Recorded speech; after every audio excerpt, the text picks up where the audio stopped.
Hello students, नमस्कार, सत श्री अकाल। स्वागत है आप सभी का आपके पसंदीदा चैनल डेफिनेट सक्सेस पाठशाला पर। और मैं हूं अभिषेक अग्रवाल, 9x चैंपियन बैच का एक और दमदार, एक और अमेजिंग, एक और एक्साइटिंग सेशन लेके, जो कि क्लास 10th का जो चैप्टर हमने स्टार्ट किया था, केमिकल रिएक्शन एंड इक्वेशन, आज उसका लेक्चर नंबर 2 देखेंगे। यानी कि आज हम सेकेंड लेक्चर में बात करेंगे। और इस लेक्चर में हम बात करेंगे बच्चों, what is a chemical reaction. देखो, लास्ट क्लास में अगर आपने लास्ट लेक्चर देखा है, लास्ट वीडियो अगर मेरा देखा है, लेक्चर 1 था जो कि पहले चैप्टर का, उसमें मैंने बताया था कि यार फिजिकल चेंज में, केमिकल चेंज में और न्यूक्लियर चेंज में क्या डिफरेंस है। फिजिकल चेंज में अपन ने क्या बोला था कि भाई फिजिकल चेंज में सिर्फ क्या होगा, फिजिकल स्टेट बदलेगी, सब्सटेंस की आइडेंटिटी नहीं बदलेगी, सब्सटेंस खुद की पहचान नहीं बदलेगा। मतलब जैसे वाटर है तो वाटर वाटर ही रहेगा, बस उसकी फिजिकल स्टेट बदल जाएगी। जैसे सॉलिड फॉर्म में बर्फ के रूप में है तो लिक्विड वाटर के रूप में आ जाएगा, लिक्विड के रूप में है तो गैस स्टीम के रूप में आ जाएगा, तो वो होगा फिजिकल चेंज। फिर हमने क्या बात करी थी, केमिकल चेंज की। जितने लोगों ने लास्ट वीडियो नहीं देखा है, पहले मैं उनसे बोलना चाहूंगा भाई लास्ट वीडियो पहले आप देख लो, लेक्चर 1 डिस्क्रिप्शन में उसका लिंक दिया हुआ है, आप डिस्क्रिप्शन में जाओ, वहां पर लिंक दिया हुआ है, उस पर क्लिक करो तो आप लेक्चर 1 पे आ जाओगे। और फिर आप लेक्चर 2 को देखना, तब जाकर आपको डिटेल समझ में आएगा। तो लेक्चर 1 में फिर हमने बात क्या करी थी, केमिकल रिएक्शन की। केमिकल रिएक्शन मैंने आपको क्या बताया था कि भाई कोई भी एटम ये डिसाइड कर ले कि वो किसी दूसरे एटम के साथ इलेक्ट्रॉन्स को लेकर कुछ हरकत करेगा। हरकत याद है, इलेक्ट्रॉन्स को लेकर क्या होगी, या तो वो इलेक्ट्रॉन ट्रांसफर करेगा या फिर वो इलेक्ट्रॉन शेयर करेगा, जिस दौरान वो नए सब्सटेंस को फॉर्म भी कर लेगा। क्योंकि जब इलेक्ट्रॉन का आदान प्रदान होगा या शेयरिंग होगी या कोई भी हरकत होगी तो इस दौरान नया सब्सटेंस फॉर्म हो जाएगा भाई। तो जो नया सब्सटेंस फॉर्म होगा उसको हम प्रोडक्ट कहेंगे। तो तब जाकर हम इस पूरी प्रक्रिया को, इस पूरी प्रोसेस को हम केमिकल रिएक्शन का नाम देंगे।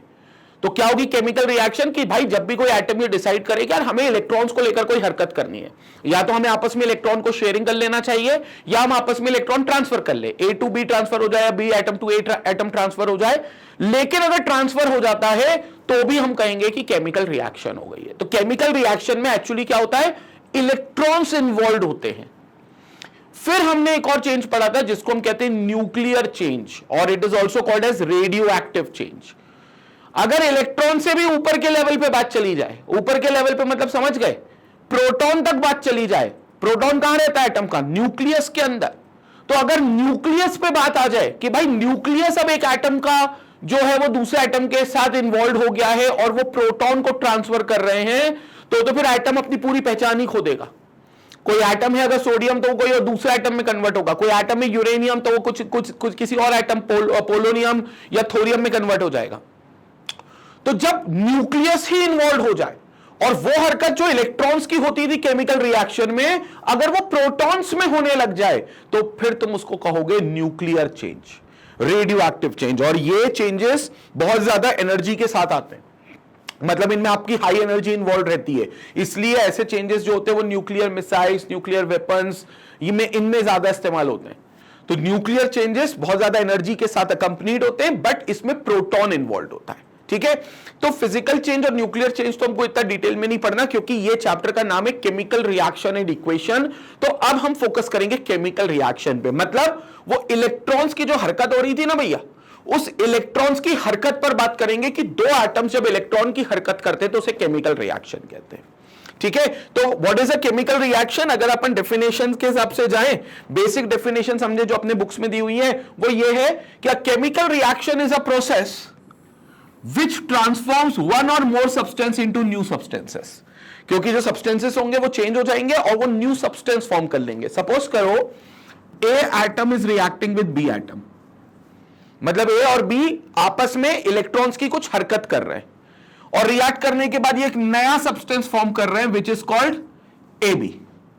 पहली चीज तो याद रखना है यहां पर, जितनी भी सब्सटेंसेस रिएक्ट करने वाले हैं, जो भी स्पीशीज रिएक्ट कर रही है, जो इलेक्ट्रॉन्स की हरकत कर रही हैं, उनको अपन बोलेंगे रिएक्टेंट्स। क्या बोलेंगे भाई, उनको अपन बोलेंगे रिएक्टेंट्स। और जो नया सब्सटेंस यहां पर फॉर्म हो रहा है, कौन सा सब्सटेंस फॉर्म हो रहा है यहां पर, ए बी फॉर्म हो रहा है, तो यहां पर जो ए बी होगा it will be regarded as product. तो जो ए बी यहां पर आपको दिख रहा है, this A B is nothing but product. तो आप केमिकल रिएक्शन को यह भी कह सकते हो कि it is a reactants transforming themselves into product. जो रिएक्टेंट्स है वो रिएक्ट कर रहे हैं, और रिएक्ट कर रहे हैं मतलब क्या, इलेक्ट्रॉन्स की कोई हरकत कर रहे हैं और रिएक्ट कर रहे हैं, तो अपने आप को नए सब्सटेंस में कन्वर्ट कर रहे हैं, दैट इज प्रोडक्ट। तो reactants are the species which are reacting themselves, ऐसा लिख भी देता हूं मैं ताकि रिएक्टेंट्स की डेफिनेशन भी आपको क्लियर हो। Species which participates in a chemical reaction,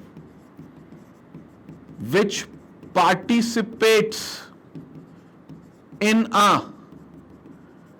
chemical reaction, उसको अपन reactants कह देते हैं। प्रोडक्ट क्या होगा भैया, what do you understand by product? Species which are formed as new product, जो भी chemical substances as a new product बनेंगे, न्यू सब्सटेंस बनेंगे, species which are formed as new substance, which are formed as new substance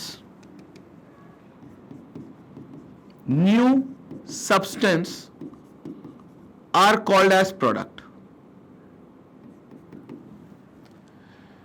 तो जो substance बन रहे हैं नए रिएक्शन के रिजल्ट के तौर पे, रिएक्शन के कॉन्सिक्वेंस के तौर पे, उनको अपन प्रोडक्ट कहेंगे। तो this A B is a product, क्योंकि ये नया सब्सटेंस बन रहा है।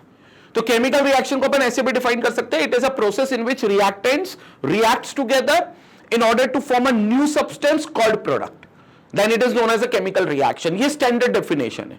हाँ, माइक्रोस्कोपिक लेवल तक अपन ने क्या समझा कि रिएक्ट करने का मतलब क्या है, रिएक्ट करने का मतलब है इलेक्ट्रॉन्स की हरकत करना। तो इलेक्ट्रॉन्स की जो हरकत होगी वो एक्चुअली होता है रिएक्ट करने का मतलब, बट तुम्हें लिखना नहीं है, तुम्हें सिर्फ ये समझना है। लिखना वही है भाई जो एनसीईआरटी में दिया है, क्योंकि मैं हर बार कहता हूं, देखो तुम्हारे स्कूल के टीचर एक स्टैंडर्ड डेफिनेशन की तलाश में रहते हैं, और ना सिर्फ स्कूल के टीचर्स बल्कि बोर्ड में भी जहां तुम्हारी कॉपीज इवैल्यूएट होंगी, वहां पर भी तुमको एक स्टैंडर्ड आंसर ही प्रस्तुत करना है, एक स्टैंडर्ड डेफिनेशन ही देनी हर चीज की। ठीक है, माइक्रोस्कोपिक लेवल पर यह बात बिल्कुल सही है, बात बिल्कुल फैक्ट है कि इलेक्ट्रॉन्स इन्वॉल्व होते हैं, इलेक्ट्रॉन्स की हरकत होती है, या तो इलेक्ट्रॉन शेयर होते हैं, इलेक्ट्रॉन ट्रांसफर होते हैं, बट आपको लिखना यही है कि नए सब्सटेंसेस जो हैं वो प्रोडक्ट होंगे, जो फॉर्म होंगे, और ये फॉर्म होंगे रिएक्टेंट जब आपस में रिएक्ट करेंगे, तो then it is known as a chemical reaction. Clear हो गया केमिकल रिएक्शन। आगे देखेंगे, during chemical reaction new substances with new properties are formed. हाँ, ये इंपॉर्टेंट है कि जो नया सब्सटेंस है उसको नया क्यों बोल रहे हैं भाई, क्योंकि उसके अंदर नई प्रॉपर्टीज है, न्यू प्रॉपर्टीज है, एंटायरली डिफरेंट प्रॉपर्टीज है। Different than what, different than A and B. तो ए और बी की जो अपनी प्रॉपर्टीज हैं, उन प्रॉपर्टी से अलग प्रॉपर्टी है ए बी के पास। जैसे फॉर एग्जांपल वाटर का फॉर्मेशन अपन समझे, वाटर का फॉर्मेशन कैसे होता है, hydrogen gas react together to with oxygen gas to give you water. अब वाटर के अंदर भले हाइड्रोजन और ऑक्सीजन एटम जरूर है, लेकिन उसकी प्रॉपर्टी हाइड्रोजन गैस की प्रॉपर्टी और ऑक्सीजन गैस की प्रॉपर्टी से टोटली अलग होगी, टोटली डिफरेंट होगी। तो हाइड्रोजन और ऑक्सीजन गैसेस की जो प्रॉपर्टीज होंगी, ये वाटर की प्रॉपर्टी से एंटायरली डिफरेंट होंगी। मतलब वाटर के पास अपनी प्रॉपर्टी होगी और हाइड्रोजन और ऑक्सीजन गैस के पास अपनी अपनी प्रॉपर्टीज होंगी। ठीक है, तो कह सकते हो कि वाटर बनने के बाद हाइड्रोजन की प्रॉपर्टीज खत्म हो जाती हैं, ऑक्सीजन की अपनी प्रॉपर्टीज खत्म हो जाती हैं, और पानी की अपनी एक नई प्रॉपर्टीज बन जाती हैं। तो इसलिए इस वाटर को आप न्यू सब्सटेंस कंसीडर करते हो।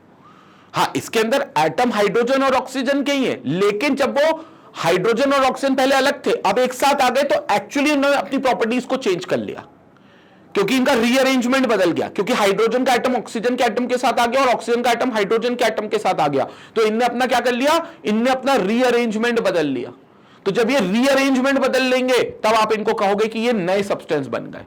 ये कुछ ऐसा जैसे मानकर चलो, फॉर एग्जाम्पल तुम्हारा नेचर है, अब सपोज करो तुम घर में अकेले हो, ठीक है, घर में अकेले हो तो तुम एक होता है ना, एक सेंस ऑफ फ्रीडम के साथ रहोगे।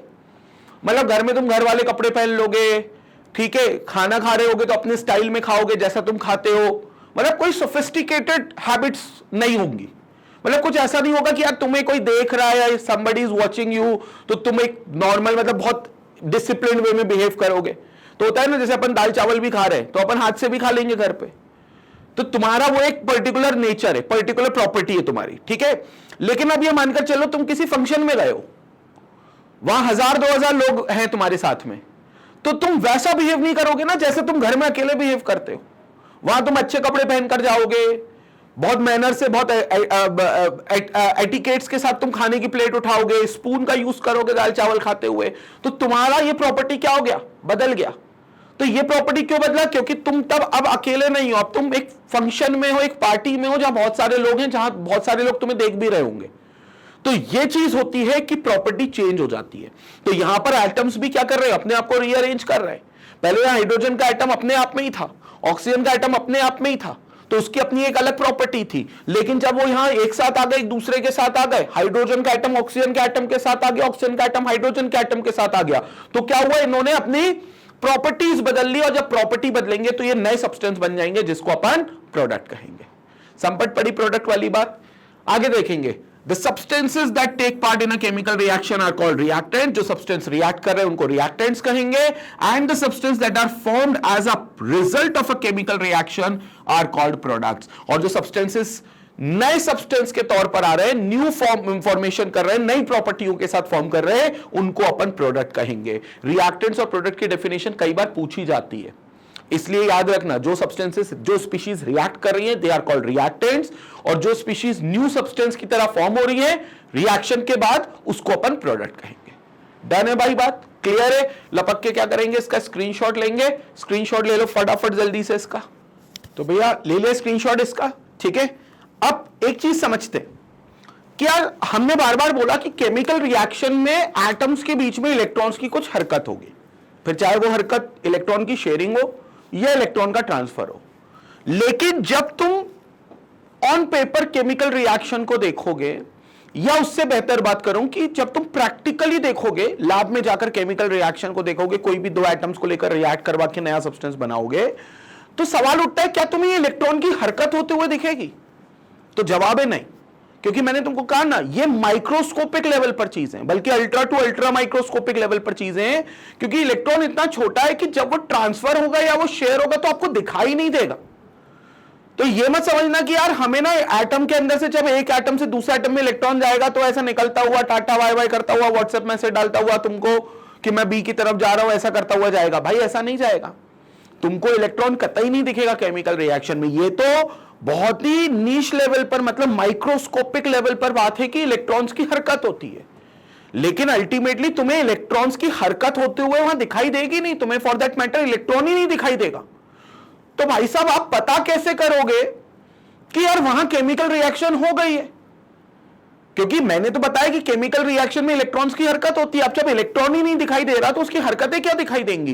तो फिर आपको यह कैसे पता चलेगा कि वहां केमिकल रिएक्शन हो गई है? How to identify that a chemical reaction has occurred, has taken place, वो कैसे पता चलेगा?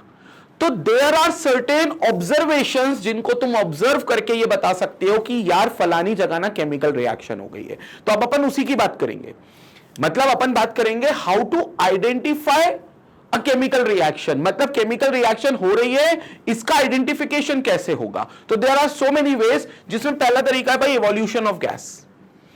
अगर किसी रिएक्शन के दौरान आपको गैस निकलती हुई दिखाई दे रही है, जैसे आप कंबशन बोलते हो, कंबशन में क्या होता है, किसी चीज को आप आग लगाते हो, वो जलती है और जलती है तो धुआं निकलता है, तो वो धुआं निकलता है। वैसे ही अगर आप कोई रिएक्शन कर रहे हो, सपोज करो आपको कुछ गैस के बबल्स निकलते हुए दिखाई दे रहे हैं, कुछ गैस का क्लाउड निकलता हुआ दिखाई दे रहा है, तो आप समझ जाना वहां पर केमिकल रिएक्शन है। तो पहला ऑब्जर्वेशन यह है कि इवोल्यूशन ऑफ गैस वहां पर होगी। ठीक है, जरूरी नहीं सब रिएक्शन में हो, बट अगर हो गई तो आप समझ जाना वह केमिकल रिएक्शन है। या फिर आप केमिकल्स का कलर चेंज करते हुए देख लेना, क्योंकि जब भी कलर चेंज होगा मतलब केमिकल रिएक्शन हो रही है, क्योंकि नया सब्सटेंस अपना प्रॉपर्टी बदल रहा है। क्योंकि पुराने सब्सटेंस की कोई और कलर था और नए सब्सटेंस का कोई और कलर है, तो कलर चेंज हो गया, मतलब केमिकल रिएक्शन हो गई। ठीक है ना, तो कलर चेंज होगा, तो कलर चेंज होगा तो भी आप बता दोगे कि यार फलानी जगह पर केमिकल रिएक्शन है। कलर्स डिफरेंट डिफरेंट आपको मिल सकते हैं, पर्पल कलर का चीज है येलो में कन्वर्ट हो सकता है, ब्लू कलर का चीज है रेड में कन्वर्ट हो सकता है। तो ये कलर चेंजेस आपको केमिकल्स के मिलेंगे, मतलब आप जो ओरिजिनल केमिकल लाए हो उसका कुछ और कलर होगा और बाद में जो केमिकल मिल रहा है उसका कुछ और कलर होगा। तो कलर चेंजेस आपको देखने को मिलेंगे। Third is change in state, आपको स्टेट भी चेंज होते हुए दिख सकती है। हालांकि मैं बहुत क्लियर कर दूं, सिर्फ चेंज इन स्टेट अगर हो रही है तो वो केमिकल रिएक्शन नहीं है, फिर वो फिजिकल रिएक्शन है। अगर सिर्फ स्टेट चेंज है, क्योंकि हम बात कर चुके हैं सिर्फ फिजिकल स्टेट बदले तो वो फिर फिजिकल चेंज होगा, उसमें केमिकल चेंज नहीं होगा, वो केमिकल रिएक्शन नहीं होगी, वो फिजिकल रिएक्शन होगी। तो चेंज इन स्टेट सिर्फ नहीं होना चाहिए, इसके साथ कुछ और चेंज भी होने चाहिए। तो अगर आपको ये सब दिखाई दे रहा है कि मान लो चेंज इन कलर और चेंज इन स्टेट दोनों दिखाई दे रही है, तो आप बोल सकते हो भाई केमिकल रिएक्शन है। ठीक है, ये 3 तरीके, और भी तरीके यहां पर, और तरीकों की बात करते हैं। टेम्परेचर का चेंज, अगर तापमान बदल रहा है, मतलब पहले रिएक्टेंट जो आप रिएक्ट करवा रहे थे वो ठंडे थे, बाद में वो गर्म हो गए, या पहले वो गर्म थे बाद में ठंडे हो गए, टेम्परेचर में चेंज आ गया, तो भी आप कहोगे कि वहां पर केमिकल रिएक्शन हो रही है। लेकिन याद रखना, सिर्फ टेम्परेचर का अगर चेंज हो रहा है तो भी आप नहीं कह सकते कि वहां पर केमिकल चेंज होगा, क्योंकि टेम्परेचर का चेंज फिजिकल चेंज में भी होता है। बर्फ गर्म होकर पानी बन गई तो बर्फ का टेम्परेचर कम रहेगा, पानी का लिक्विड फॉर्म में जो वाटर रहेगा उसका टेम्परेचर ज्यादा रहेगा, तो वहां पर टेम्परेचर चेंज तो फिजिकल में भी होता है। तो सिर्फ टेम्परेचर चेंज, अगर सिर्फ टेम्परेचर चेंज हो रहा है तो आप नहीं कह सकते वहां केमिकल रिएक्शन है, वहां सिर्फ फिजिकल रिएक्शन है। उसमें या तो फिर कलर भी चेंज होना चाहिए या फिर कोई गैस भी निकलना चाहिए और टेम्परेचर चेंज भी होगा, तब आप कह सकते हो कि केमिकल चेंज हो गया। Next is formation of precipitate. Formation of precipitate, अगर आप रिएक्शन टेस्ट ट्यूब में कर रहे हो, लैब में हो और लैब में टेस्ट ट्यूब है, तो उस टेस्ट ट्यूब में अगर आप कर रहे हो तो उसके नीचे आपको कोई सॉल्ट का फॉर्मेशन दिखेगा। मतलब जैसे लिक्विड मीडियम में कर रहे हो, एक्वस मीडियम में कर रहे हो, पानी के मीडियम में कर रहे हो, तो पानी के नीचे आपको कुछ नमक जमा हुआ दिखेगा टेस्ट ट्यूब के अंदर ही, ऐसा नीचे साइड में जमा हो जाता है, नीचे साइड यहां जम जाता है, उसको बोलते हो प्रेसिपिटेट। बेसिकली प्रेसिपिटेट का मतलब क्या है ये मैं डिटेल में समझा देता हूं। प्रेसिपिटेट का मतलब होता है, प्रेसिपिटेशन मतलब प्रेसिपिटेट का बनना। प्रेसिपिटेट का मतलब यह होता है कि इनसॉल्युबल सॉल्ट का formation. So this is called as formation of insoluble salt. Insoluble salt का फॉर्मेशन, देखो क्या होते हैं, आप कोई रिएक्शन एक्वस मीडियम में करा रहे हो, पानी के मीडियम में करा रहे हो, ठीक है, और हो सकता है रिएक्ट करने के बाद आपको कुछ नमक बने, कोई प्रोडक्ट बन गया, कोई भी नमक बन गया। अब नमक के पास 2 कैरेक्टरिस्टिक्स हो सकते हैं, एक या तो वो पानी में घुल जाएगा, पानी में सॉल्युबल हो जाएगा, तो जो पानी में सॉल्युबल हो गया आप कहोगे कि यार वो एक्वस मीडियम में था, एक्वस मीडियम में ही चला गया।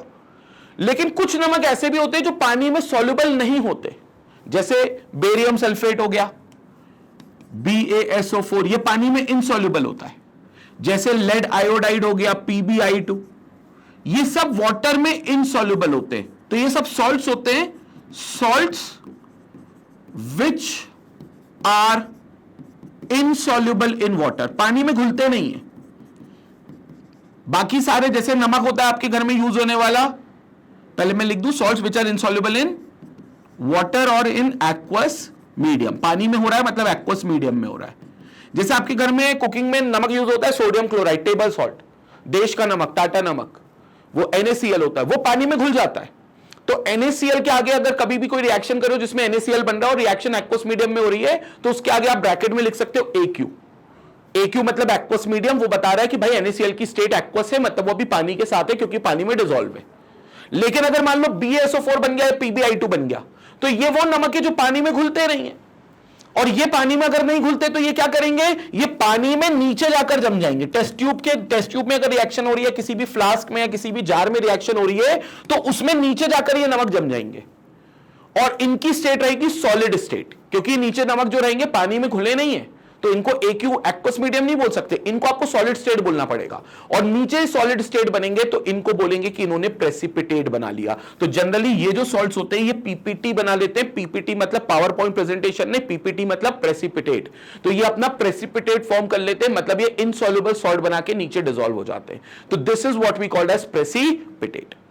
तो अगर ये प्रेसिपिटेट दिख रहा है आपको, जो कि पहले नहीं था, रिएक्शन के बाद बन गया, तो मतलब रिएक्शन हो गई है, इसका ये अंदाजा लगता है, इससे पहचान होती है कि प्रेसिपिटेट बन गया, मतलब केमिकल रिएक्शन हो गई है। कंसेप्ट क्लियर हो गया? तो ये पूरे स्क्रीनशॉट ले लो भाई प्रेसिपिटेशन का, इसका स्क्रीनशॉट ले लो। पहले ये 3 स्टेट्स थी, पहले इनका ले लो, ठीक है, आगे इनका दोनों का भी ले लो, क्योंकि ये सब वो तरीके हैं जिनसे आप बताते हो कि केमिकल रिएक्शन हो गई है। केमिकल रिएक्शन का ये आइडेंटिफिकेशन है, ये सारे ऑब्जर्वेशंस। तो अब आगे देखते हैं। अब ये तो समझ में आ गया भाई केमिकल रिएक्शन को हम पहचानेंगे कैसे, सारे ऑब्जर्वेशंस हमने समझ लिए। अब सवाल ये उठता है कि केमिकल रिएक्शन को केमिकल इक्वेशन में ट्रांसफॉर्म करने का क्या मतलब है। ठीक है, या ये समझें कि केमिकल इक्वेशन और केमिकल रिएक्शन के बीच में डिफरेंस क्या होता है। तो उस पर अब अपन बात करेंगे, difference between a chemical reaction and an equation, और फिर उसके बाद करेंगे बात कि केमिकल इक्वेशन को हम और इंफॉर्मेटिव कैसे बना सकते हैं। ठीक है, तो सबसे पहले डिफरेंस की बात करनी है। केमिकल रिएक्शन और केमिकल इक्वेशन का डिफरेंस क्या है। पहले केमिकल रिएक्शन समझो। देखो, फिर मैं समझाता हूं केमिकल इक्वेशन।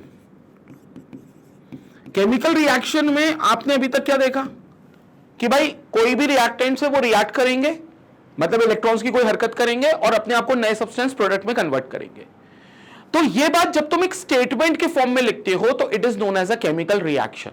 ठीक है, कोई भी रिएक्शन आप उठा लो, अगर आप उसको एक स्टेटमेंट के फॉर्म में बोल रहे हो तो वो एक केमिकल रिएक्शन होगी। फॉर एग्जांपल अपन वाटर के फॉर्मेशन की बात करते हैं, अपने को पता है कि वाटर जो होता है वो हाइड्रोजन गैस और ऑक्सीजन गैस के रिएक्शन से बनता है। तो अपन क्या लिख सकते हैं यहां पर केमिकल रिएक्शन को, अगर मैं लिखने पर आऊं तो when hydrogen gas reacts with oxygen gas,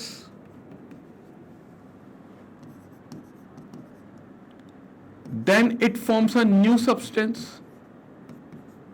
then it forms a new substance, then it forms a new substance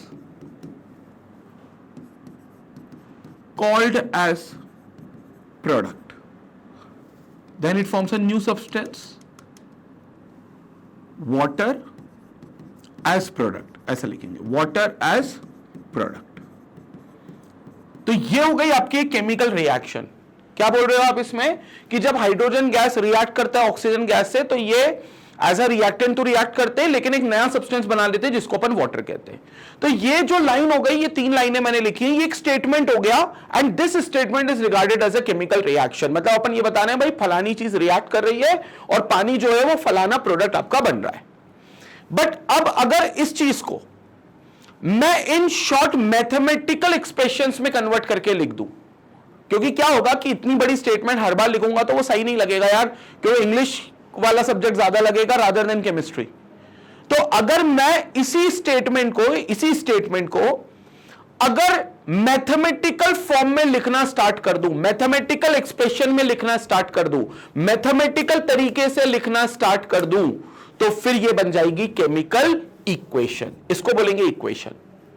जैसे होता है ना मैथ्स में इक्वेशन होता है 2x + 3y = 7, तो वो क्या होता है linear equation in 2 variables. Quadratic equation होती है 4x² + 6x + 3, तो ये क्वाड्रेटिक इक्वेशन। तो वैसे ही आपको क्या करना है, केमिकल रिएक्शन को मैथमेटिकल फॉर्म में लिख देना है। तो जब आप मैथमेटिकल फॉर्म में लिखोगे तो ये बन जाएगा केमिकल इक्वेशन। अब कैसे लिखोगे, आपको केमिकल्स की जगह पर उनके सिंबल्स या उनके फॉर्मूले का यूज करना होगा। ठीक है, तो जो भी रिएक्टेंट्स रिएक्ट कर रहे हैं आप उनके बीच में प्लस साइन लगाकर लिखोगे, और जो प्रोडक्ट फॉर्म कर रहा है उसमें रिएक्टेंट और प्रोडक्ट के बीच में एक एरो बनाओगे, ये बताने के लिए कि भैया जो रिएक्टेंट्स थे वो एक्चुअली कन्वर्ट हो रहे हैं। एरो से दिखाएंगे वो कन्वर्ट हो रहे हैं, किस में, प्रोडक्ट में कन्वर्ट हो रहे हैं। तो ये तरीका है इक्वेशन को बनाने का। तो जब आप ये मैथमेटिकल फॉर्म में इसको कन्वर्ट कर दोगे, अगर यही स्टेटमेंट में मैथमेटिकल फॉर्म में कन्वर्ट कर दूं, मैथमेटिकल फॉर्म, तो ये केमिकल इक्वेशन कहलाने लगेगा। मैथमेटिकल फॉर्म में अगर मैं कन्वर्ट कर दूं तो ये केमिकल इक्वेशन कहलाने लगेगा। This will be regarded as a chemical equation. Mathematical form में कन्वर्ट कर दूं। अब वो कैसे करूंगा, मैं इन सब केमिकल्स के सिंबल यूज कर लूंगा। जैसे हाइड्रोजन गैस है, ऑक्सीजन गैस है, तो इसके लिए मैं क्या यूज करूंगा, for hydrogen gas I will use H2, क्योंकि हाइड्रोजन का सिंबल सिंबल होता है H, but hydrogen gas is H2। Oxygen का सिंबल होता है O, but oxygen gas is O2। तो H2 + O2 इज रिएक्टिंग, तो मैं रिएक्ट कर रहे हैं टुगेदर, इसलिए इनके बीच में प्लस साइन लगा रहा हूं। टू फॉर्म के लिए मतलब ये गिव्स, क्योंकि ये रिएक्ट करने के बाद यहां पर आ जाएंगे, कन्वर्ट हो जाएंगे, और क्या देंगे, वाटर देंगे। तो वाटर का फॉर्मूला होता है H2O, तो मैं यहां पर लिख दूंगा H2O। तो अब ये जो चीज हो गई H2 + O2 गिव्स H2O, ये मैथमेटिकल फॉर्म हो गया इसी रिएक्शन का। इस रिएक्शन का मैथमेटिकल फॉर्म हो गया, तो इसको मैं बोल दूंगा chemical equation. This is what we called as chemical equation. और केमिकल इक्वेशन से हम चीजों को सिंप्लीफाई कर देते हैं, शॉर्ट में भी आ जाती है चीजें, थोड़ी सी छोटी हो जाती है, क्योंकि इतना बड़ा स्टेटमेंट आप बार बार लिखोगे आप भी परेशान हो गए और इवैल्यूएटर भी परेशान होगा। तो इतनी बड़ी रिएक्शंस को ना लिखते हुए केमिस्ट्री में जब हम आगे बढ़ते हैं तो हम उनके शॉर्ट फॉर्म में उनको आगे बढ़ाते हैं, और वो शॉर्ट फॉर्म आता है जब उनको अपन मैथमेटिकल फॉर्म में कन्वर्ट कर देते हैं, और जब मैथमेटिकल फॉर्म में कन्वर्ट करते हैं तो this will be regarded as a chemical equation. तो अपन इसको एक केमिकल इक्वेशन का नाम देते हैं।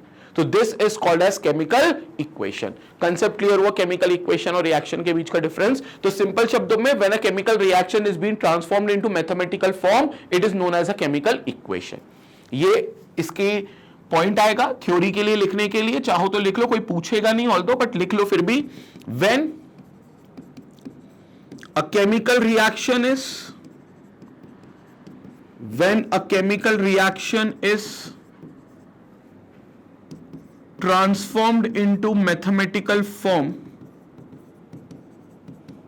ट्रांसफॉर्म्ड कह दो या रीरिटन कह दो, वापस से लिखना कह दो, rewritten, transformed or rewritten in the mathematical form, in the mathematical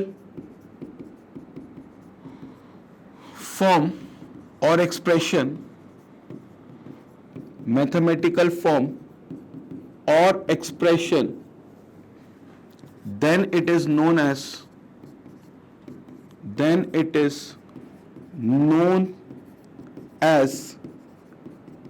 chemical equation. तब अपन इसे क्या घोषित कर देंगे, तब अपन इसे घोषित कर देंगे केमिकल इक्वेशन। तो this is what we called as chemical equation. जब भी केमिकल रिएक्शन को आप मैथमेटिकल फॉर्म में लिखो तो उसे केमिकल इक्वेशन बोल देंगे। क्लियर हो गया केमिकल रिएक्शन और इक्वेशन का डिफरेंस? संपट पड़ा सबको? ये स्क्रीनशॉट लेंगे जल्दी से इसका।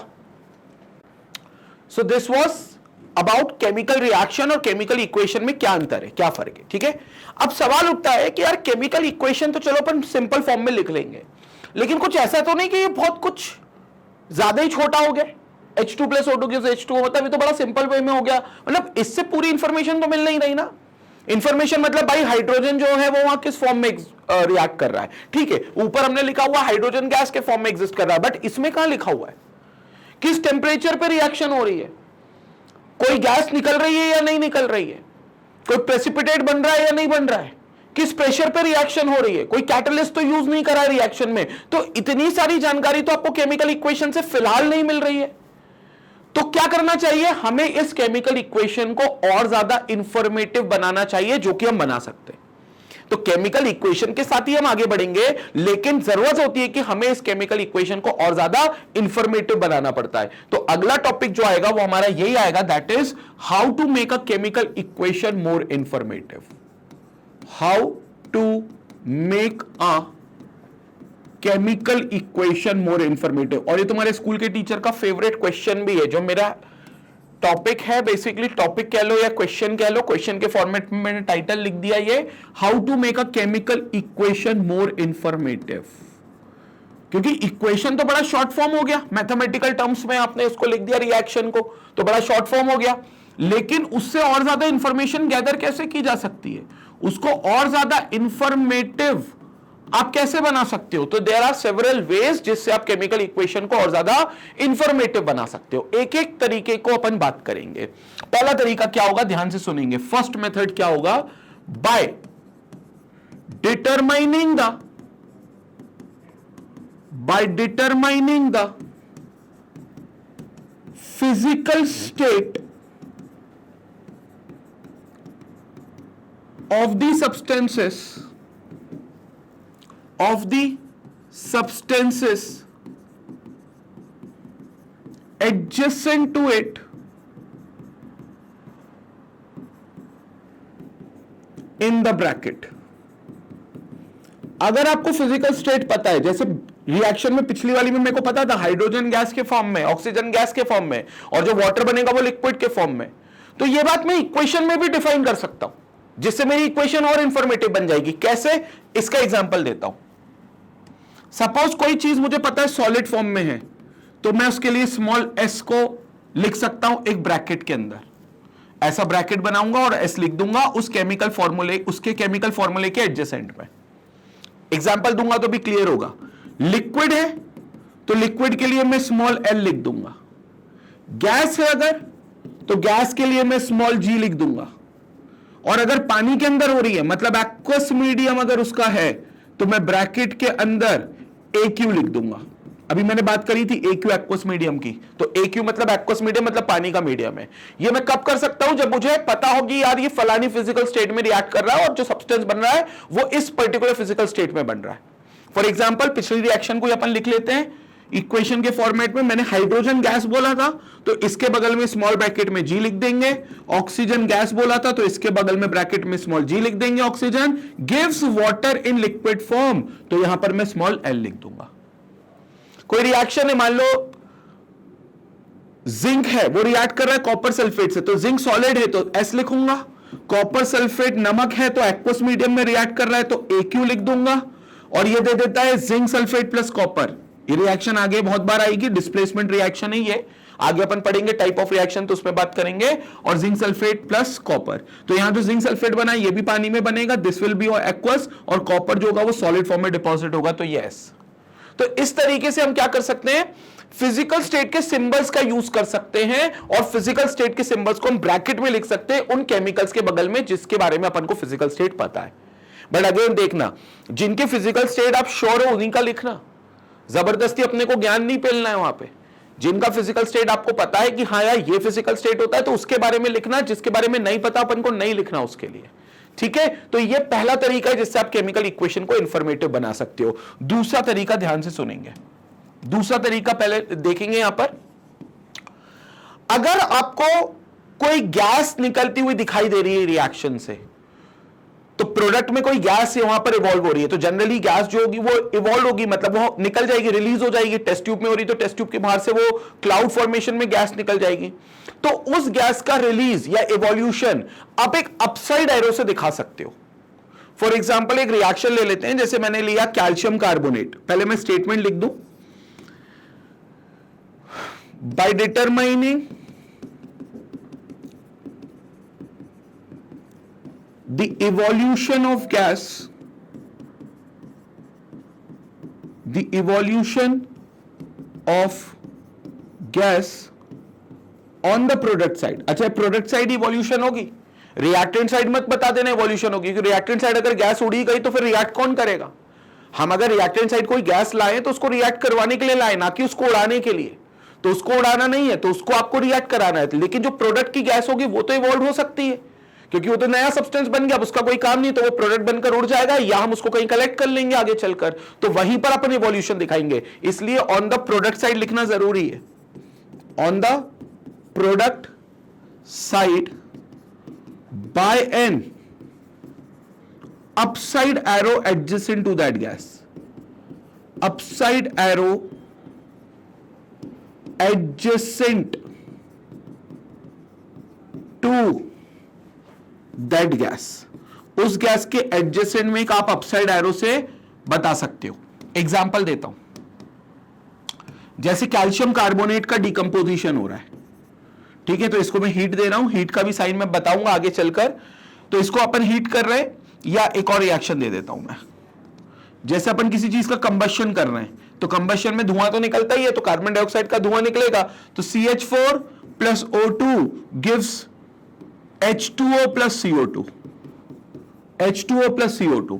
अब ये जो CO2 ये गैस के फॉर्म में, तो मैं G तो लिख सकता हूं, लेकिन ये हवा में उड़ भी रही है, इसको मैं कलेक्ट नहीं कर रहा हूं, उसको मैं ट्रैप नहीं कर रहा हूं। नहीं तो सिर्फ G लिख दूंगा तो ये मतलब है कि गैस तो बन रही है लेकिन वो शायद रिलीज नहीं हो रही, उसको मैंने ट्रैप करके रखा है। तो अगर वो रिलीज हो रही है, क्योंकि कंबशन में आपको धुआं निकलेगा CO2 का, तो आपको वो रिलीज दिखाना पड़ेगा अपसाइड एरो से। तो आप इसमें क्या कर सकते हो, अपसाइड एरो बता सकते हो। जबकि देखो यहां पर ऑक्सीजन भी गैस है बट ये रिलीज नहीं कर रहा है, इसको अपन ट्रैप करके इससे रिएक्ट करवा रहे हैं। मीथेन भी गैस है तो इसको भी अपन ट्रैप करके रिएक्ट करवा रहे हैं, लेकिन यह जो CO2 गैस है इसको ट्रैप नहीं कर रहे, ये हवा में इवॉल्व करने दे रहे हैं, इसको उड़ने दे रहे हैं हवा में, तो ये रिलीज हो रही है एयर में, इसलिए CO2 गैस के आगे अपन ने क्या कर दिया, एक अपसाइड एरो बना दिया। तो this is an upside arrow जो ये बताएगा कि यार फलानी जगह से प्रोडक्ट साइड में गैस निकल रही है। तो ये अपसाइड एरो भी आपकी इस इक्वेशन को और ज्यादा क्या करता है, इंफॉर्मेटिव बनाता है। ठीक है, दो तरीके हो गए, 3-4 तरीके और हैं, बात करते हैं उनकी। पहले इसका स्क्रीनशॉट ले लो, जल्दी से स्क्रीनशॉट। तो ये 2 तरीके क्लियर हो गए। तो यहां पर 2 तरीके थे, अब आते हैं अपन तीसरे तरीके पे। जैसे गैस का इवोल्यूशन हो रहा है, वैसे ऐसा भी तो हो सकता है कि कोई सॉल्ट प्रेसिपिटेट बना रहा हो। मतलब याद है प्रेसिपिटेट, वो इनसॉल्युबल सॉल्ट जो फॉर्म होगा, जो क्या हो जाएगा, नीचे टेस्ट ट्यूब में अगर एक्वस मीडियम में रिएक्शन हो रही है, वो एक्वस मीडियम में डिसॉल्व नहीं करता है, तो वो नीचे जाके जम जाएगा, तो प्रेसिपिटेट भी बना लेगा। तो तीसरा तरीका क्या हो सकता है यहां पर, तीसरा मेथड क्या हो सकता है यहां पर देखेंगे। Third method will be by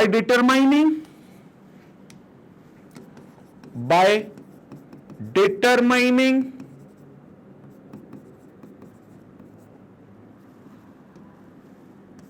the formation of precipitate on the product side,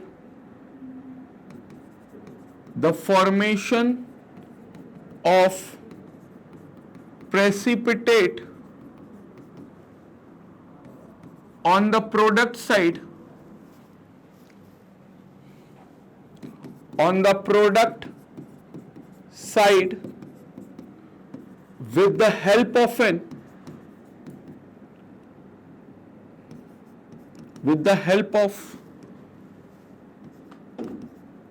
downside arrow, क्योंकि भैया क्या कर रहे हैं अपन, evolution of gas upside arrow से बता रहे हैं, एरो ऊपर की तरफ है लेकिन प्रेसिपिटेट नीचे जमेगा, तो इसको डाउनसाइड एरो से दिखाएंगे, downside arrow adjacent to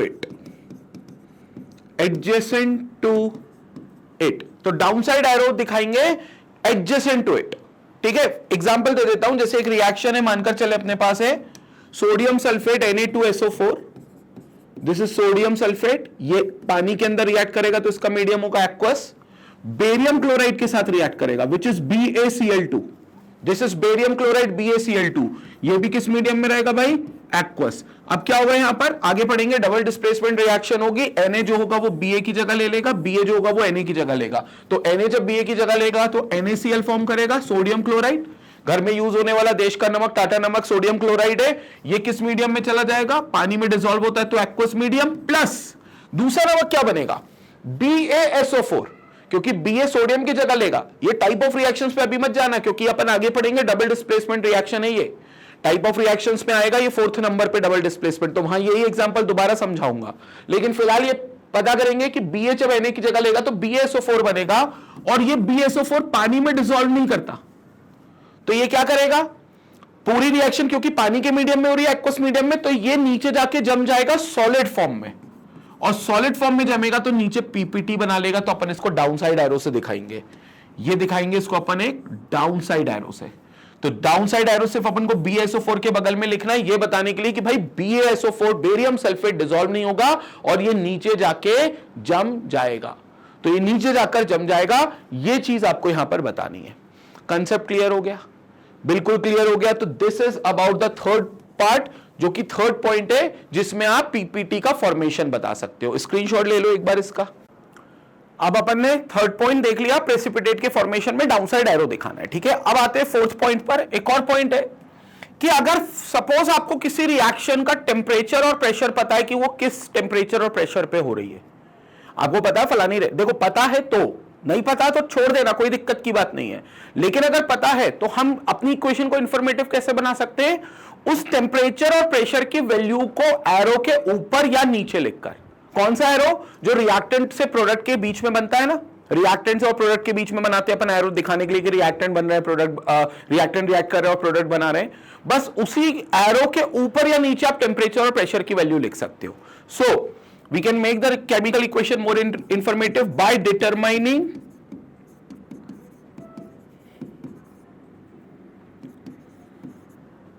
the value of temperature and pressure, temperature and pressure above or below the arrow,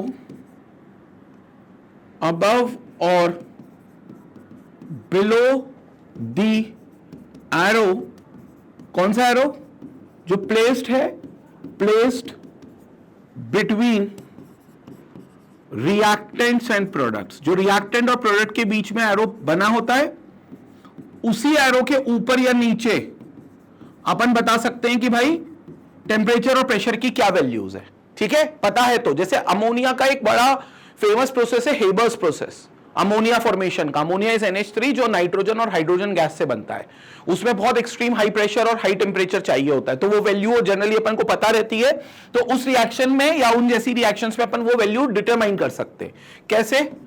example है, नाइट्रोजन गैस है, हाइड्रोजन गैस के साथ रिएक्ट कर रही है और आपको अमोनिया देती है, NH3 अमोनिया गैस। ठीक है, अब इसके लिए जो टेम्परेचर होता है वो लगभग 500 डिग्री सेल्सियस का होता है और जो प्रेशर होता है वो 200 ATM के आसपास होता है। ठीक है, तो आप एक रेंज भी लिख सकते हो, जैसे 450 से 500 डिग्री, तो 450-500।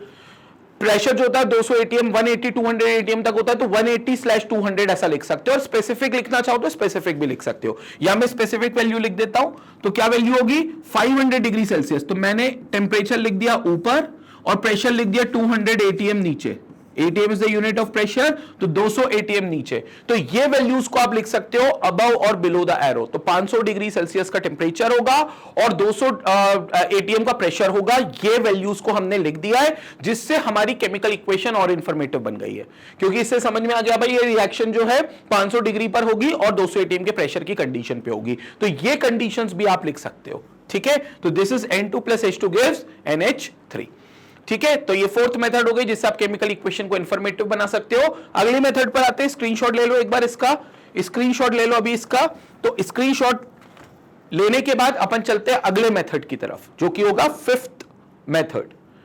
तो let's talk about fifth method now. अगर आपको यह पता है कि कोई केमिकल इक्वेशन में कोई कैटलिस्ट यूज किया जा रहा है, क्या है कैटलिस्ट? कैटलिस्ट एक केमिकल ही होता है जो केमिकल की रिएक्शन के रेट को चेंज करता है। रेट मतलब स्पीड को चेंज करता है। अगर कोई रिएक्शन बहुत स्लो हो रही है तो उसको फास्ट भी कर सकता है, और अगर फास्ट हो रही है तो उसको स्लो डाउन भी करवा सकते हो।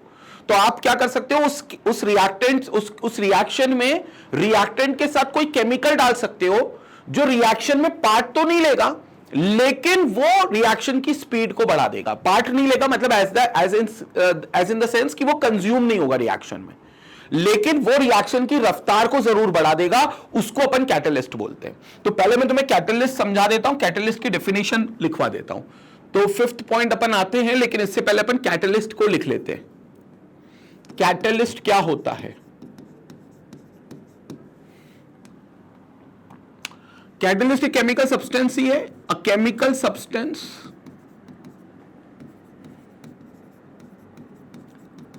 विच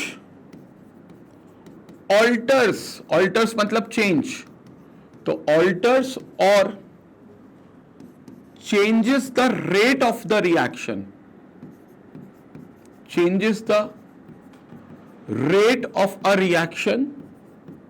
रेट मतलब स्पीड, ठीक है। रेट का मतलब केमिस्ट्री में, केमिकल काइनेटिक्स में ये चीज आती है, हायर क्लासेस में पढ़ोगे। रेट का मतलब होता है स्पीड, रफ्तार, कितनी स्पीड में वो रिएक्शन हो रही है। तो उस स्पीड को चेंज कर देगा catalyst, which changes the rate speed of a chemical reaction is known as a catalyst. Chemical reaction is known as catalyst.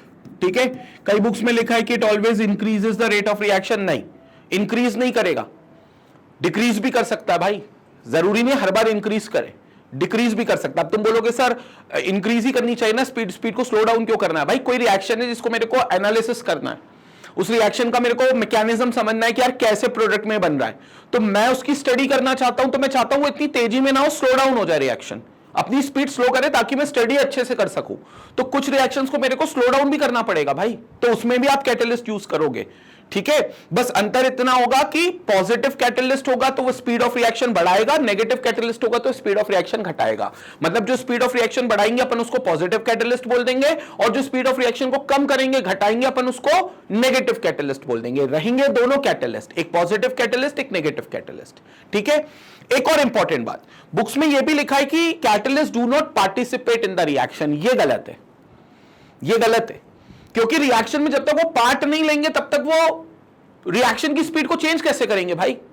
तो वो पार्टिसिपेट करते हैं बट यस वो कंज्यूम्ड नहीं होते रिएक्शन में, मतलब वो अपने आप को खपत नहीं करते, अपने आप को खत्म नहीं करते, मतलब अपने आप को वो अपने आप का यूज तो करेंगे लेकिन वो कंज्यूम नहीं होंगे रिएक्शन में। जैसे मान लो कोई केमिकल तुमने 5 ग्राम ऐसा कैटलिस्ट लिया है, तो उसका काम है रिएक्शन की स्पीड को बढ़ाना, तो रिएक्शन की स्पीड बढ़ा देगा, जल्दी से आपको प्रोडक्ट बनाकर दे देगा, और रिएक्शन खत्म होने के बाद वही केमिकल 5 ग्राम आपको वापस भी मिल जाएगा। जिसको आप कैटलिस्ट मानकर बैठे हो वो 5 ग्राम आपको एज इट इज वापस मिल जाएगा। वो अपने आप को कंज्यूम नहीं करेगा, पार्टिसिपेट तो करेगा। बिना पार्टिसिपेट करे कैटलिस्ट काम कैसे करेगा भाई? कर ही नहीं सकता। उसको पार्टिसिपेट तो करना है, इन्वॉल्व तो होना है रिएक्शन में, लेकिन अपने आप को खपत नहीं करनी, अपने आप को कंज्यूम नहीं करना। तो मैं ये भी लिख देता हूं, इज नोन एज कैटलिस्ट, और बल्कि without getting consumed in a chemical reaction. ये पहले लिख देता हूं, without getting consumed in a chemical reaction, consumed in a chemical reaction is known as catalyst, is known as catalyst। तो वो consume नहीं करेगा, बस यूज होगा, पार्टिसिपेट करेगा, इन्वॉल्व होगा, लेकिन कंज्यूम नहीं होगा। और रिएक्शन की रफ्तार को बढ़ा सकता है, जो बढ़ाएगा उसको पॉजिटिव कैटलिस्ट बोलेंगे और जो घटाएगा उसको नेगेटिव कैटलिस्ट बोलेंगे। तो this was the definition of catalyst. अब इसी पर अपना 5th पॉइंट बन जाता है केमिकल इक्वेशन को इंफॉर्मेटिव बनाने का। 5th पॉइंट क्या कहता है? By determining the formula of chemical,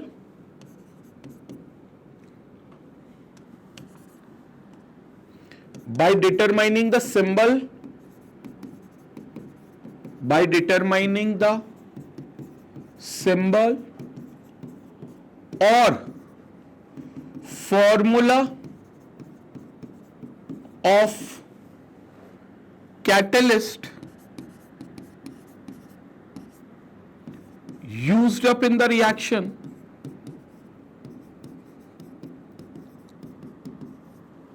used up in the reaction, जो यूज हुआ रिएक्शन में, अबव और बिलो द एरो, अबव और बिलो द एरो। कौन सा एरो? वही सेम एरो, एक ही एरो है, placed between reactants and product, placed between reactants and product. तो आप कैटलिस्ट को भी सेम जगह जो एरो लिखा है उस एरो के ऊपर या नीचे आप उसका लिख सकते हो सिंबल और फॉर्मूला, और उससे ये पता चलेगा यार ये फलानी चीज कैटलिस्ट की तरह यूज की गई है। याद रखना, उसको आप रिएक्टेंट तरफ नहीं लिख सकते। कई बच्चों के मन में डाउट आ रहा होगा, सर है तो ये केमिकल ही, तो केमिकल है तो रिएक्टेंट में ऐड करके लिख देते हैं, जैसे A + B + कैटलिस्ट लिख देते हैं। तो इसका मतलब ये कि कैटलिस्ट रिएक्ट कर रहा है, कैटलिस्ट खुद कंज्यूम होगा रिएक्टेंट तरफ अगर तुम लिख देते हो तो, लेकिन वैसा नहीं करता है। तो उसको क्या बताना है? कैटलिस्ट को कैटलिस्ट की तरह दिखाना है, तो एरो के ऊपर या नीचे उसका सिंबल या फॉर्मूला जो आपको आता है वो आप लिख दो, ताकि आपको पता चल जाए कि भाई ये फलाना केमिकल सिर्फ एज अ कैटलिस्ट यूज हुआ है, ना कि एज अ रिएक्टेंट यूज हुआ है। जैसे अभी मैंने लास्ट रिएक्शन लिखी थी अमोनिया वाली, इसमें आयरन मेटल जो होता है वो कैटलिस्ट का काम करता है। मतलब इसमें अगर आयरन के पीसेस मिला दोगे थोड़े, तो वो आयरन मेटल खुद को कंज्यूम नहीं करेगा, बस रिएक्शन की रफ्तार को तेज कर देगा। तो इसको एरो के ऊपर और नीचे लिख सकते हो। तो सेम एग्जांपल अपन यहां पर लिख देते हैं, N2 gas plus H2 gas gives ammonia gas NH3। ठीक है, यही रिएक्शन थी। अब इसमें मुझे मालूम है आयरन कैटलिस्ट का यूज कर रहे हैं, तो आयरन कैटलिस्ट का यूज कर रहे हैं तो मैं आयरन का सिंबल Fe लिख देता हूं, जिससे पता चलेगा भाई ये कैटलिस्ट की तरह यूज हो रहा है Fe। अगर मैं यहां प्लस Fe लिख देता मतलब वो रिएक्टेंट की तरह यूज हो रहा है, और रिएक्टेंट की तरह यूज हो रहा है तो अपने आप को खपत भी करेगा, कंज्यूम भी होगा, जो कि नहीं होता। कैटलिस्ट कंज्यूम नहीं होता, तो कैटलिस्ट को बताने के लिए आपको एरो के ऊपर ही लिखना पड़ेगा। ठीक है, अब मन में एक सवाल और आ रहा होगा कि सर एरो के ऊपर और नीचे तो हम टेम्परेचर और प्रेशर लिखते थे, जब कैटलिस्ट लिख देंगे तो टेम्परेचर और प्रेशर कहां जाएगा? तो भाई सब कुछ यही मैनेज करना है अपने को, एरो पे ही लिख दो Fe है, यही लिख दो तुम 500 डिग्री सेल्सियस का टेम्परेचर भी है और 200 ATM का प्रेशर भी है, सब लिख सकते हो। यहां पर एरो को थोड़ा और बड़ा बना दो, तो ऊपर आप कुछ डिटेल्स लिख दो, कुछ नीचे डिटेल्स लिख दो। ठीक है, तो ये चीज आपको बताती है कि भाई आपने कैटलिस्ट का यूज किया है, एंड कैटलिस्ट वो होता है जो रिएक्शन की स्पीड को चेंज करता है। रिएक्शन के रेट को चेंज करता है। अगर वो रिएक्शन की स्पीड को बढ़ाएगा तो पॉजिटिव कैटालिस्ट को कहलाएगा, अगर रिएक्शन की स्पीड को घटाएगा तो वो नेगेटिव कैटालिस्ट कहलाएगा। कैटलिस्ट के बारे में हम लोगों को और डिटेल्स हायर क्लासेस में पता चलेंगी। जैसे फॉर एग्जांपल यहां पर आयरन यूज किया है तो आयरन रिएक्शन की स्पीड को बढ़ाता है, तो it is basically the positive catalyst. ये Fe जो है वो पॉजिटिव कैटलिस्ट है। ठीक है, क्लियर हो गया? स्क्रीनशॉट ले लो, फिर आगे बात करते हैं। स्क्रीनशॉट लो जल्दी से। तो कैटलिस्ट वाला मेथड से भी आप रिएक्शन को क्या कर रहे हो, अल्टीमेटली इंफॉर्मेटिव बना रहे हो। एक और तरीका है, सिक्स्थ और लास्ट तरीका है कि अगर किसी केमिकल इक्वेशन में, केमिकल रिएक्शन में आप हीट प्रोवाइड कर रहे हो, लाइक आपको ये पता है कि यार इस रिएक्शन को ना हीट देकर ये काम होगा। अब हीट दोगे तो ऑब्वियसली टेम्परेचर की रीडिंग भी लोगे, तो या तो टेम्परेचर लिख दो। बट इन केस अगर आपको टेम्परेचर नहीं पता कि यार कितने टेम्परेचर तक ये रिएक्शन होगी, तो लेकिन ये पता है कि आप हीट देकर कर रहे हो, तो आप हीट को डिनोट कर सकते हो by a simple symbol which is called delta. ये जो ट्राइंगल बनाया ना मैंने, दिस इज कॉल्ड डेल्टा। आप इस डेल्टा को डिटरमाइन कर सकते हो एरो के ऊपर और नीचे। ठीक है, ये ट्राइंगल होता है, इसको डेल्टा बोलते हैं। तो पहले मैं लिख देता हूं तरीका क्या है। सिक्स्थ और लास्ट तरीका है केमिकल इक्वेशन को इंफॉर्मेटिव बनाने का, by determining the heat supply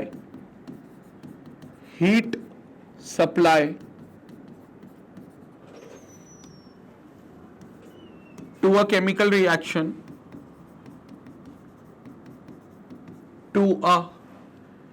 chemical reaction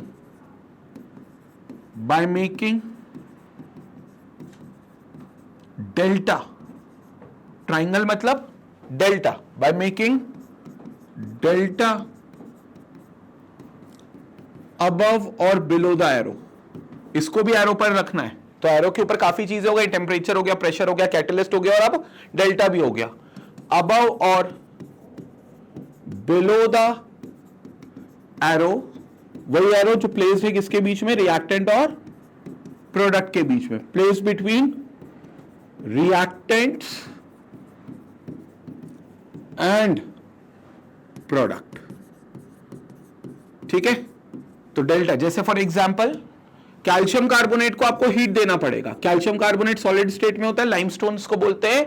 जब आप इसको हीट देते हो तो अपने आप को डिकम्पोज करता है, ये अपने आप को खत्म करता है, मतलब अपने आप को डिकम्पोज करके दो डिफरेंट प्रोडक्ट्स देता है। तो डिकम्पोज करता है तो इसको आपको हीट देनी पड़ेगी, और हीट देने के लिए मैं एक ट्राइंगल बना देता हूं।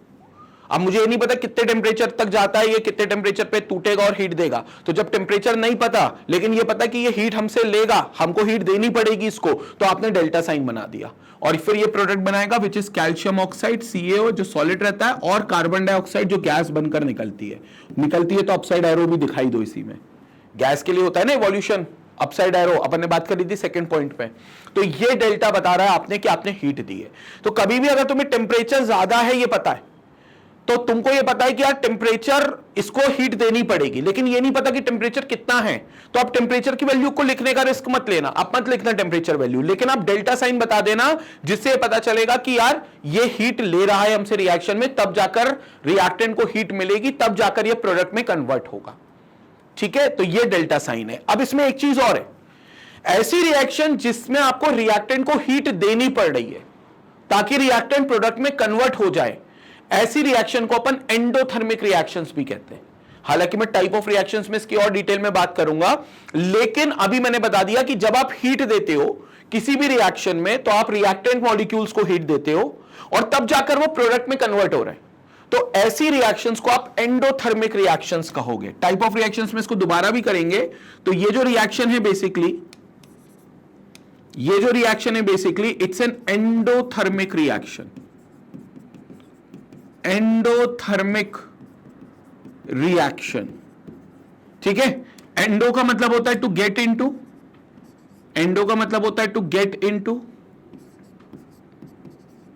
और थर्मिक का मतलब होता है हीट एनर्जी। मतलब हीट एनर्जी अंदर जा रही है, किसके अंदर जा रही है? रिएक्टेंट के अंदर जा रही है। तो heat energy is getting inside the reactant molecules, जिससे वो डिकम्पोज हो रहे हैं और कैल्शियम ऑक्साइड और कार्बन डाइऑक्साइड के प्रोडक्ट बना रहे हैं। तो इस रिएक्शन को अपन क्या बोल देंगे भाई? इस रिएक्शन को अपन बोल देंगे एंडोथर्मिक रिएक्शन। ठीक है, तो इसमें हीट मिल रही है इसलिए इसको एंडोथर्मिक बोलेंगे। ऑल्दो ये टाइप ऑफ रिएक्शंस में अपन डिटेल में डिस्कस करेंगे, बट फिलहाल के लिए डेल्टा साइन दिखाता है हीट का डिनोशन, तो this is to denote the heat energy जब आप रिएक्शन में हीट देते हो। याद रखना, प्रोडक्ट में हीट मिल रही है तो नहीं बनाना इसको। डेल्टा सिर्फ तब बनेगा जब रिएक्टेंट को हीट आपको देनी पड़ रही है। आपको रिएक्शन से हीट मिल जाए तो यहां पर प्लस हीट करके लिखते हैं।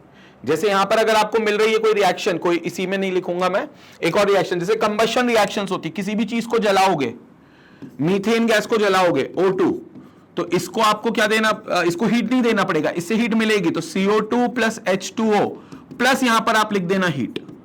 तो प्लस हीट लिख रहे हो मतलब प्रोडक्ट साइड हीट मिल रही है, मतलब प्रोडक्ट साइड आपको हीट एनर्जी भी मिल रही है along with carbon dioxide and water vapours, heat energy भी मिल रही है। तो यहां हीट लिखना, अगर आप हीट दे रहे हो जो कि यहां दे रहे हो तो वहां पर आपको डेल्टा लिखना है, एरो के ऊपर भी लिख सकते हो नीचे भी लिख सकते हो। डन है भाई बात, संपट पड़ गया, स्क्रीनशॉट ले लें पूरे तरीके से। तो फिर यहां पर हमारा ये वाला टॉपिक कंप्लीट हो गया जिसमें हमने केमिकल इक्वेशंस क्या होती हैं उसको समझा। जब केमिकल रिएक्शन को मैथमेटिकल फॉर्म में कन्वर्ट करते तो उसे केमिकल इक्वेशन बोलते, तो वो केमिकल इक्वेशन के बारे में हमने जाना। उसके बाद हमने जाना भाई केमिकल इक्वेशन जब इतनी शॉर्ट में लिख देते तो उसको इंफॉर्मेटिव कैसे बनाना है। तो उसमें बहुत सारे तरीके थे जिसमें हम फिजिकल स्टेट्स को डिनोट कर सकते हैं, सॉलिड के लिए S, लिक्विड के लिए L, गैस के लिए G और वाटर एक्वस मीडियम के लिए AQ। फिर हमने टेम्परेचर और प्रेशर की वैल्यूज को लिखा जो कि ऊपर और नीचे लिख सकते हैं एरो के। टेम्परेचर प्रेशर की अगर आपको वैल्यू पता है, अगर आपको गैस का पता है कि गैस इवॉल्व हो रही है प्रोडक्ट साइड तो आप अपसाइड एरो से बता सकते हो। अगर आपको पता है कि प्रेसिपिटेट फॉर्म हो रहा है, कोई इनसॉल्युबल सॉल्ट फॉर्म हो रहा है प्रोडक्ट साइड, तो आप डाउन साइड एरो से दिखा सकते हो। कैटलिस्ट के बारे में अगर आपको पता करना है तो कैटलिस्ट का केमिकल सिंबल या केमिकल फॉर्मूला आप एरो के ऊपर या नीचे लिख सकते हो। किसी रिएक्शन में हीट देनी पड़ रही है तो आप डेल्टा साइन लगा सकते हो एरो के ऊपर और नीचे। तो ये सारे तरीके थे जिससे आप केमिकल इक्वेशन को इंफॉर्मेटिव बना सकते हो। अब नेक्स्ट वीडियो में हम लोग बात करेंगे different type of chemical reactions के बारे में, क्योंकि केमिकल रिएक्शंस तो अब संपट पड़ गया है, लेकिन अब डिफरेंट टाइप की रिएक्शंस क्या क्या होती हैं, जिसमें कॉम्बिनेशन रिएक्शन है, डीकंपोजिशन है, सिंगल डिस्प्लेसमेंट है, डबल डिस्प्लेसमेंट है, प्रेसिपिटेशन है, एक्सोथर्मिक रिएक्शन है, एंडोथर्मिक रिएक्शंस है। तो इन सब रिएक्शंस की डिटेल में बात करेंगे अगले वीडियो में। बाकी वीडियो पसंद आए तो लाइक जरूर करेंगे। कोई भी अगर आपको कोई क्वेरी है, कोई डाउट है, कोई फीडबैक देना है तो आप कमेंट सेक्शन का यूज करेंगे। नीचे आप वीडियो के जब अपलोड हो गया पूरा तो आप इसका कमेंट में सेक्शन में जाएंगे और सारे कमेंट्स हम जरूर पढ़ते हैं, चाहे वहां रिप्लाई करे या नहीं करे, लेकिन वीडियो में आकर आपके कमेंट्स का जरूर रिप्लाई करेंगे। तो कमेंट्स के थ्रू आप अपने डाउट्स को सॉल्व कर सकते हैं। दूसरी चीज, अगर चैनल को सब्सक्राइब नहीं किया है तो चैनल को सब्सक्राइब कर लें और जितना हो सके लोगों तक ये चैनल पहुंचाएं। जितने भी तुम्हारे व्हाट्सएप ग्रुप, टेलीग्राम चैनल्स हो, स्कूल के, कोचिंग के, कॉलोनी के, सोसाइटी के, इंस्टा पे लिंक शेयर करें, लिंक्डइन पर लिंक शेयर करें। जहां पर भी आपको लगता है चैनल को लोगों तक पहुंचाना है, 10th क्लास के लिए, 9th क्लास के लिए, 9x चैंपियन बैच के बारे में बताना है, तो आप लोगों तक ये चैनल पहुंचाएं और वीडियो भी शेयर करें। तब तक के लिए अलविदा, मिलते हैं अगले वीडियो में। तब तक अपना ख्याल रखें। Thank you for watching us, stay tuned, stay connected. Thank you so much बच्चों, टाटा बाय बाय।